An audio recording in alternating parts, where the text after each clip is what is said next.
first new method of execution since 1982. That's when lethal injection was first introduced. Now, according to witnesses, Kenneth Smith's last words were, in part, quote, "Tonight, Alabama causes humanity to take a step backwards." After the execution, there was also a press conference with witnesses, including media observers, and they said that Smith appeared to be conscious for several minutes. For about 2 minutes, he shook against his mask and the gurney.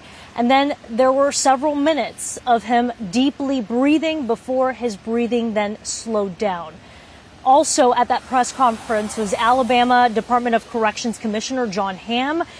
He was asked about that shaking, especially keeping in mind that in court documents, the state had argued that he would be unconscious in seconds and dead within minutes.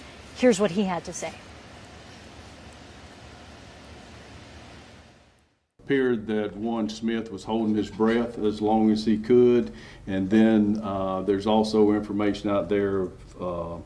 He struggled against his restraints a little bit, but there's some involuntary movement and some agonal breathing. So that was all expected and is in the side effects that we've seen or researched on nitrogen hypoxia.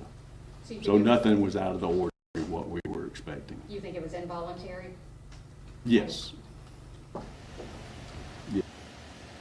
And we were the first media outlet to speak with the spiritual advisor of Smith, Reverend Jeff Hood, who described it. He was in the execution chamber right next to Smith, and he described it as, quote, absolute torture, saying that Smith was conscious for several minutes, struggling against the gurney and the mask, as we heard from other media observers, gasping. He says that his face turned colors and it was not painless, as state officials claimed it would be. Laura.